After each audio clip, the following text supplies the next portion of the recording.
All right, guys, we're going to talk about this in class today, but we did mention, we did a problem um, in regards to, I think it was something like this, but I don't think we had an expression over here like this. Maybe we just had a number over here. And we had the rule that shows, like, if I have the absolute value of ax plus b is equal to c, we're saying that we're looking for the value of x, and with the expression that will force this expression to be c units from 0, and that means that it could be on the right-hand side of 0 or left-hand side of 0. So that's why we said ax plus b is equal to c, and then we solve for ax plus b is equal to the opposite c, and those give us our two solutions. What I want you to be careful with is something like this, when it's an expression over here, is that we're going to use the same rule, but now our c is an expression, and that kind of is a little special situation, I guess, special scenario. And I'll kind of walk you through, and we'll see that special situation arise here in a moment. So same thing, we're going to go x minus 2 is equal to 3x plus 1. We'll solve that equation. But then we're going to also say x minus 2 is equal to, now it's the opposite of this, okay? It was just c, so say it was like 5. We would say x minus 2 equals 5, and then x minus 2 equals opposite of 5. Well, now we're going to say x minus 2 is equal to the opposite of 3x plus 1. We kind of talked about that in class. So x minus 2 equals negative 3x minus 1. Distribute that negative. Now I'm going to solve both these equations. So I'll subtract 1 from both sides here. Get negative 3, 2x. Oh, just a negative 3, not an x. So negative 3 and 2x there. And then x obviously is negative 3 halves.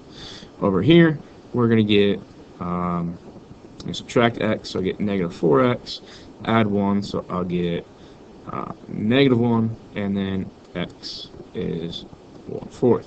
Alright, now here's the issue, and I want to make sure that we realize this, is that we actually have to substitute these in to make sure this makes sense.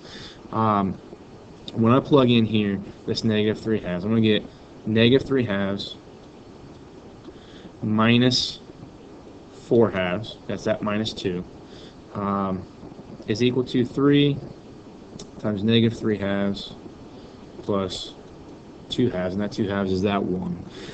So I'm going to say absolute value is, what's that, negative 7 halves. The absolute value of negative 7 halves, we're saying right now, is equal to negative 7 halves. I plugged into the right-hand side. I know this should be a positive number, regardless of whatever is inside.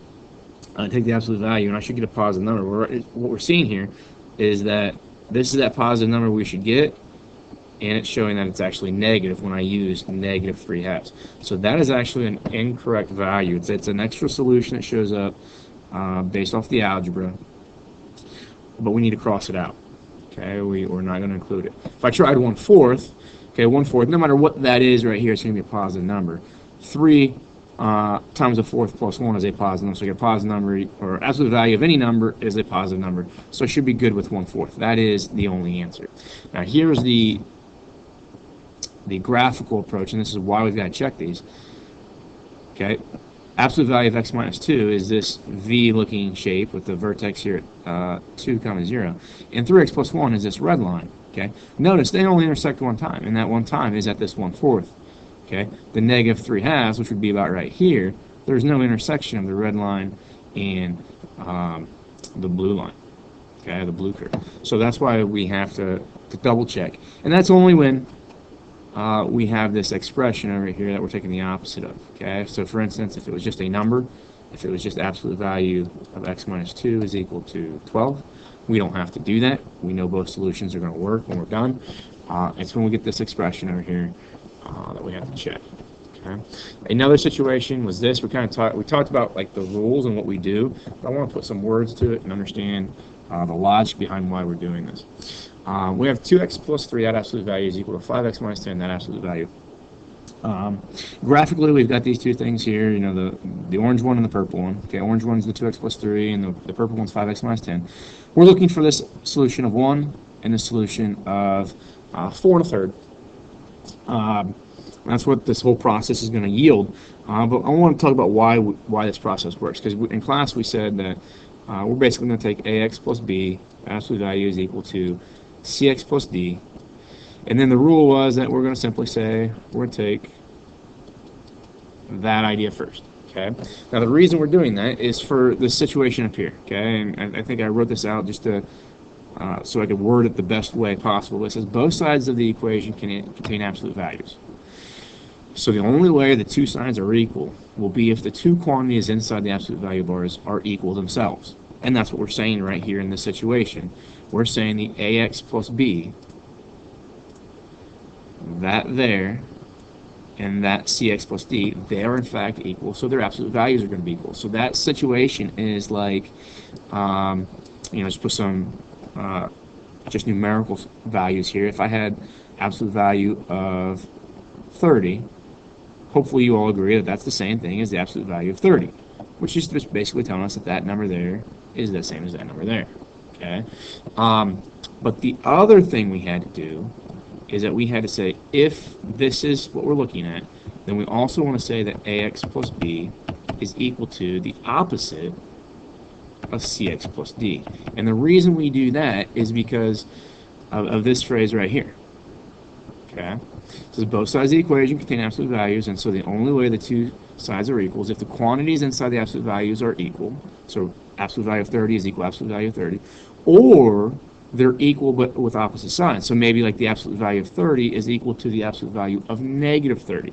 And that's what this is saying here, is that, if I have 30 in here, and then the absolute value of negative 30, notice that this is only true, these absolute values are only true if those two things are equal or opposites. So we've already satisfied the equal part, now we gotta look at those being opposites, okay? So that's why we introduce this thing here, okay? Because that's gonna say, it's gonna deal with this opposite idea, okay? Because again, no matter what you put in here, no matter what you put in there, if you put in over here the negative of that, the absolute values are going to force those two things still to be equal, and that's what this equation is getting at.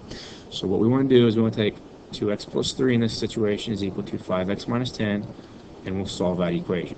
Okay, solving that equation obviously gives us what? 3x equals 13. So x then becomes 13 thirds, which is that 4 1/3 right there. Okay. Now over here we'll have 2x plus 3 is equal to the opposite of 5x minus 10. Distribute that negative, so we get 2x plus 3 is equal to negative 5x plus 10. Minus